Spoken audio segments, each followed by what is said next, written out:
Bonjour à tous, bienvenue dans ce nouveau numéro du Digital JT d'Anews Mobility qui revient désormais en force avec une périodicité mensuelle. Un JT que j'ai le plaisir de vous présenter comme d'habitude avec Eva Marin. Bonjour Eva. Bonjour Yves, bonjour à tous. Alors, première actu, avec la crise gouvernementale et institutionnelle, l'espoir d'une loi sur le financement des transports est au plus mal. Après le dernier coup de théâtre à Matignon, Florence Sautegeau, la déléguée générale de l'Union des transports publics et ferroviaires, l'UTPF, n'a pas renoncé à énumérer devant la presse les demandes du secteur pour le ferroviaire et les transports urbains. La conférence de rentrée de l'organisation professionnelle qui regroupe les principaux opérateurs de transport, donc SNCF, RATP, Transdev, Keolis, etc., et les gestionnaires d'infrastructures ne pouvait pas tomber plus mal, car le vote d'un budget pour 2026 s'éloigne et avec lui les espoirs du secteur de voir une loi cadre sur le financement des transports être adoptée au Parlement. En jeu, ce n'est pas moins d'1,5 milliard d'euros qui sont nécessaires d'ici à 2028 pour régénérer le réseau ferré qui lui vieillit.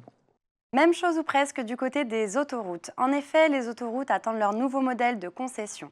Décret en attente de publication, décision politique repoussée, sujet technique à trancher, le ministre des Transports du futur gouvernement trouvera sur son bureau quelques dossiers chauds que les professionnels sont impatients de voir aboutir. Après les 50 millions d'euros promis aux AOM locales, demeure également le sort des concessions autoroutières.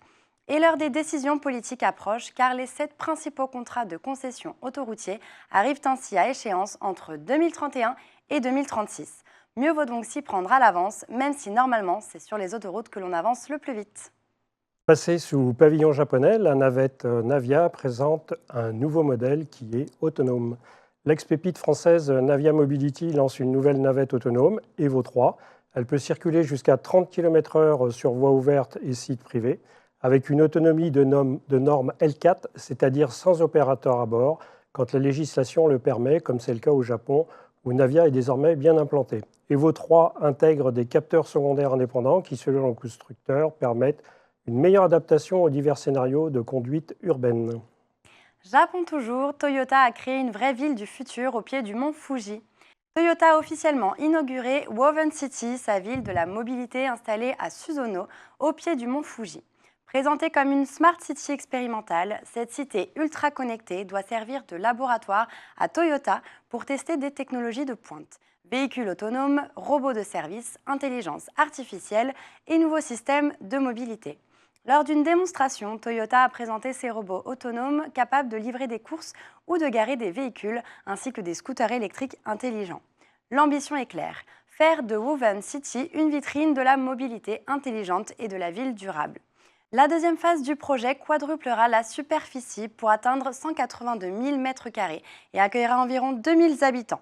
Ingénieurs, familles et chercheurs vivront dans ce laboratoire urbain afin de tester en conditions réelles la cohabitation entre humains, robots et véhicules autonomes. Enfin, au cœur de ce dispositif se trouve à Rennes le système d'exploitation pour véhicules développé par Toyota.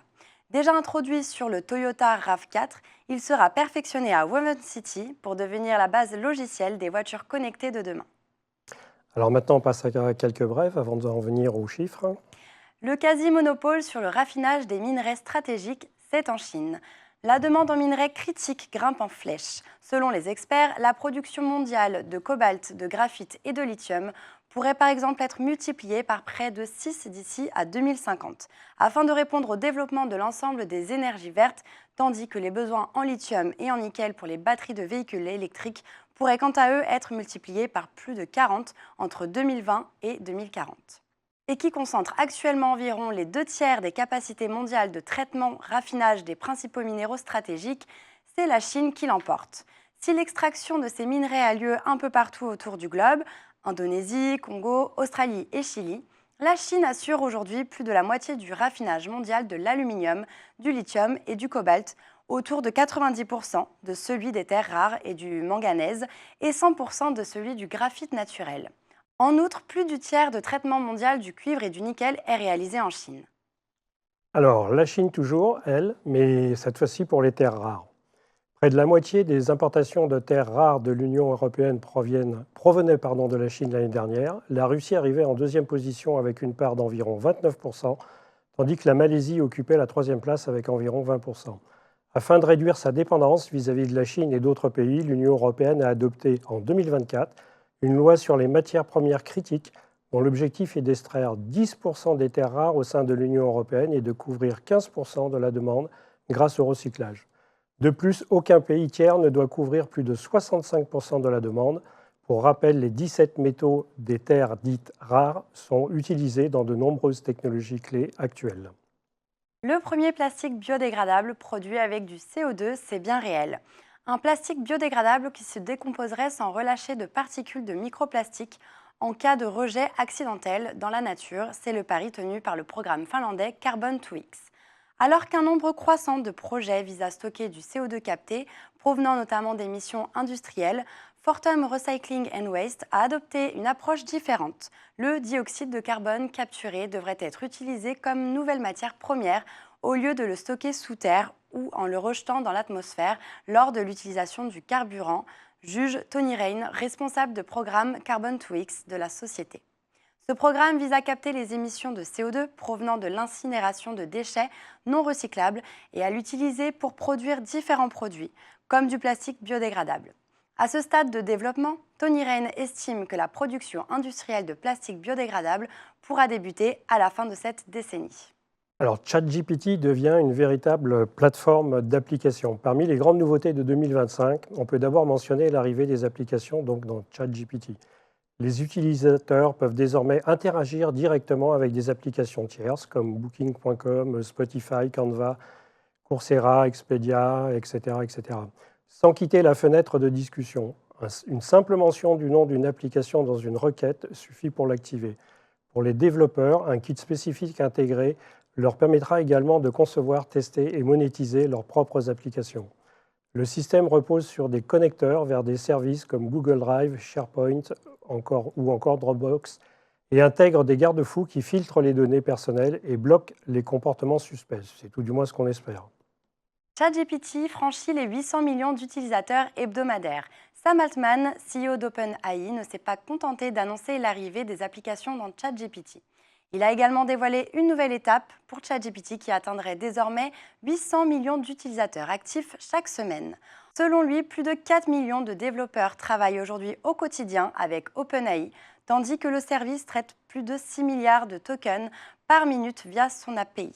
Et avec 32% des entreprises aux États-Unis qui utilisent OpenAI, cette croissance traduit aussi la montée en puissance des infrastructures de l'entreprise qui multiplient les accords avec Nvidia et d'autres géants comme AMD pour acquérir toujours plus de capacités de calcul.